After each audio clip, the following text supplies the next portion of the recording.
আসসালামু আলাইকুম রাহমাতুল্লাহ। প্রিয় দর্শক, আশা করি আপনারা সকলেই ভালো আছেন। আজকে আমি আপনাদের জন্য অতি গুরুত্বপূর্ণ একটি আমল নিয়ে হাজির হয়েছি। যে আমলটি করে বান্দার আল্লাহর কাছে চাইতে দেরি, কিন্তু সেটা কবুল হতে দেরি হবে না। এর সাথে সাথে আপনাদের মনের সকল আশা আকাঙ্ক্ষা পূরণ হবে, সকল বিগড়ে যাওয়া কাজ ঠিক হয়ে যাবে এবং আপনাদের সকল হাজত পূরণ হয়ে যাবে ইনশাল্লাহ। প্রিয় দর্শক, এটি একটি মুজাররাব আমল, অর্থাৎ বুজুর্গানের দিন ও আলেম উলামার প্রথমে এই আমলটি করে ফলাফল পেয়েছেন এবং এরপর তা আমাদের জন্য প্রকাশ করে গেছেন।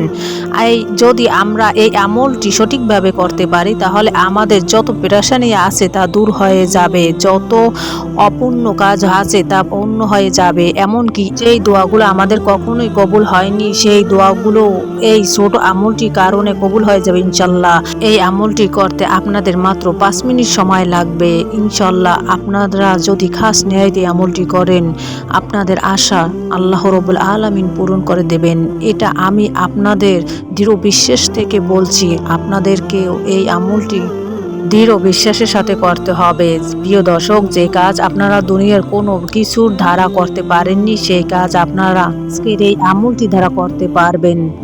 যত অপূর্ণ কাজ আছে তা পূর্ণ হয়ে যাবে। এমনকি যেই দোয়াগুলো আমাদের কখনো কবুল হয়নি সেই দোয়াগুলো এই ছোট আমলটির কারণে কবুল হয়ে যাবে ইনশাল্লাহ।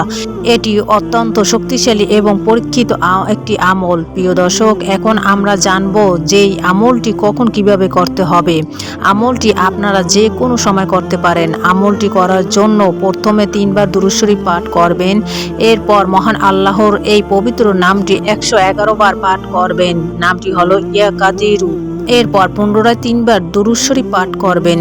এরপর মহান আল্লাহর কাছে যত সমস্যা, যত হাজত, যত চাওয়া পাওয়া আশা আকাঙ্ক্ষা তা পেশ করবেন। ইনশাআল্লাহ আপনাদের সকল আশা আকাঙ্ক্ষা এবং চাওয়া পাওয়াগুলো পূরণ হয়ে যাবে। আপনারা আল্লাহর কাছে যা চাইবেন তাই কবুল হবে ইনশাল্লাহ। মহান আল্লাহ তাআলা আমাদের সকলের মনের আশা আকাঙ্ক্ষাগুলোকে কবুল করে নিন, আমিন।